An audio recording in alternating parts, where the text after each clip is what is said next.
Okay. Hello, how are you? My name is Matthew. You are in the moment. I'm going old school. I have my computer set up here on my left. I can see the show is going, so a bit of a delay, but it will help me read the comments if you so choose. It has been, it's been a few weeks since I have jumped in front of the camera, done a show. I don't think I did anything in the month of April. There's a few factors why, just because there's so much going on behind the scenes. I know the main focus of my shows is, covering the encampments. I'm going to get to that. There are several things that I'm in here to talk about. But it's just going to be, I have a fresh coffee. It has to be a very chill conversation. Please engage with me. People who have been watching me since 2017 know that this is therapy for me. And I can tell you right now that I could certainly use just another ear to tell some stories. Just keep me, Jen, and everyone that witnessed what happened today down at the waterfront, keep them in your thoughts tonight, because it's very traumatic. So that's where I want to start. And to give you a little bit of background as to why we were in this city. This is my first of 2 days off. This is like my Saturday, the way the schedule goes. Tomorrow will be my Sunday. So Jen and I decided to, let's just go to the waterfront. Beautiful day out. A mix of sun and cloud, a bit of a breeze, not cold, t-shirt weather for sure. So we walk into the city. We go to Scotia Square, go to Mama Grata's, grab a few things to snack on at the waterfront.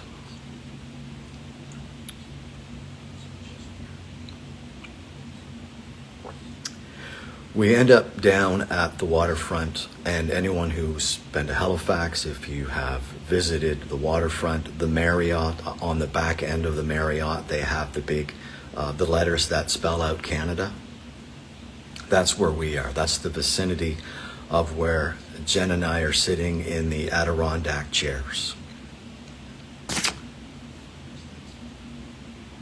My binoculars, I've had these binoculars for years. I very rarely leave the house without taking binoculars, and I'm so glad I had binoculars today. Unfortunately, what I saw was very tragic, very sad, very disturbing. So we are now down at the waterfront, and we have our lunch, and I don't have my device out. I'm not on my phone. I'm not surfing the internet. I've had a bite to eat, and I'm just chilling out in this Adirondack chair, basically looking straight across the harbor, looking at the Nova Scotia Community College on the other side of the harbor.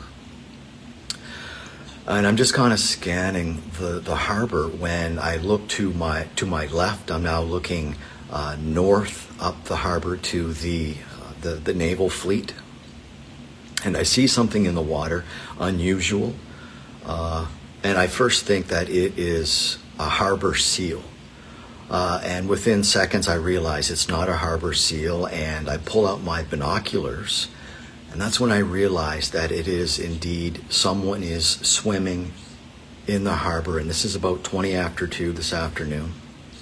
So I'm now witnessing, I'm zoomed in on this individual who is in the harbor.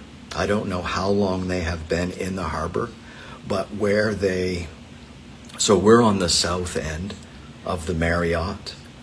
This particular individual is north of he's north of us. He's on the north end of the Marriott Hotel. I don't know exactly where he entered the water. I don't know if he jumped in. I'll get to that. So I am now watching this individual swimming in the harbor, and what struck me, one of the first things I noticed with my binoculars When I first got him in view, the first thing I saw was a surgical mask, like a mask that you would wear going into the hospital. As I was looking at him through my binoculars, a surgical mask fell off his face, and I thought that's very odd. And then I realized that he was wearing latex gloves, and he was fully clothed. Very odd, very suspicious, very alarming. So I got up because I had noticed that there was a lady at the other end, at the north end of the Marriott on the waterfront, and I could tell she was on the phone, and I was just hoping that she was already talking to authorities because I did not place a phone call. So I left Jen where we were. I ran up to where this lady was on the phone. She's talking to, I'm going to say 911. And she holds the phone out like this so we can both communicate, so I can say a few words. And I'm like, you need to get, I said, you need to get people in the water here now, or you will be pulling a body out of the water. And as soon as I said that, I watched this individual roll over and go face down in the water. And even in that moment, it doesn't compute what I'm witnessing. I tell the lady that there's a life ring on the wharf up near Purdy's. So I tell this individual who's on the phone with 911, I'm like, I'm going to run up there. I'm going to see if I can get the life ring and throw it in the water, because I still, at this time, it's not registering that this individual he's drowning. So I rush up there. I still have my binoculars, and I find this individual in the water, face down. They're just bobbing in the water. I'm just laser focused on this individual because my fear is that this individual is going to sink and be lost in the harbor. That's my fear that I'm just overwhelmed with. So I'm laser focused on this individual who is in the harbor. And out of my peripheral, I see two Halifax police officers. I get their attention, and I'm like, he's right here. I'm actually pointing to this individual in the water. He's right here. They come over, and within seconds, there's like half a dozen vessels are there, and they work to pull this individual out of the water. They did not make any attempt to resuscitate this individual. I think some of the most disturbing images that I saw once this individual was on the back of this boat, they kind of drove around in circles for what seemed like forever with this body on the back of the boat. A few other things that I noticed, there was a lot of medical paraphernalia that kind of trailed this individual into the water. There were at least 3 other surgical masks that were floating in the water from what I could see. I can't say for certain because I wasn't using my binoculars at this time, but it seemed like there were the packaging of needle paraphernalia in there as well. Jen had a conversation with a lady who witnessed this particular individual before entering the water, that he was bloodied. I don't know how he was bloodied. A witness said that they saw him bloodied and that he appeared high. That is speculative at best, but certainly someone not thinking clearly, getting into the harbor this time of year, fully clothed in their street clothing. Just an absolutely devastating, tragic event to witness. But I'm going to button it up with this because I've already had a good cry.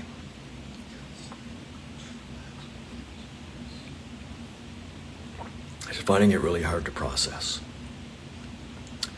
But what I will say, and everything that I've told you is factual, it's what I've seen with my own eyes. I'll be telling this story tomorrow to Ella McDonald from Global News. But here's the most important thing that I want you to take away from this. At no time, and you can ask anyone that was there, because there were multiple witnesses, and I think we were all kind of thinking, like, what are we witnessing here? Because this particular individual never made a sound. They never once cried out for help. Not once did they ever make a sound. They never asked for help.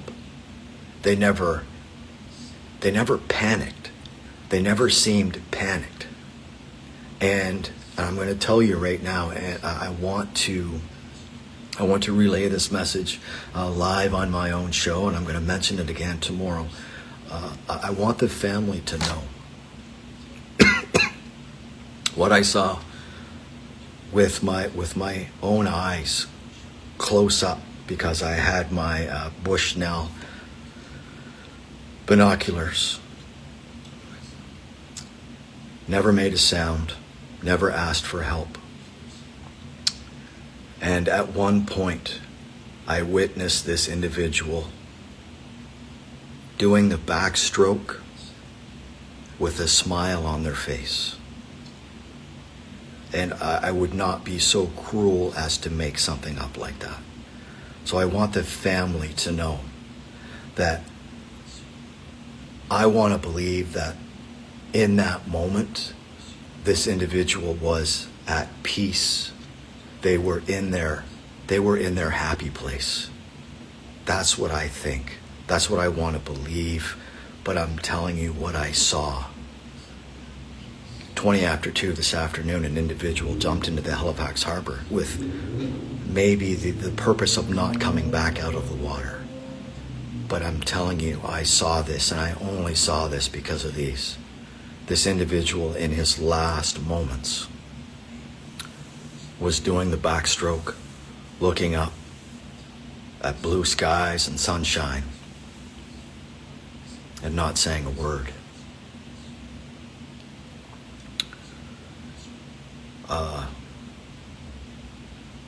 So we have to process that, and the reason that Jen and I were out today was because I'm trying to process the reality that I did not get the promotion at work that I was kind of hoping I would get, and waiting for 2 months. So I didn't. I'm not going to be a supervisor at the art gallery. I'll continue the floor duty. So that's kind of a bummer. That was a real bummer, to be honest with you. So we were in the city trying to forget about that for the day, and then we roll into this. Just bizarre. It's just so surreal. It's so surreal to watch someone roll over and go face down in the water. Like I've never felt so helpless. Like, and it still doesn't. It's just so hard to register. I think for all of us that were there, I don't think any of us thought for a moment until it was.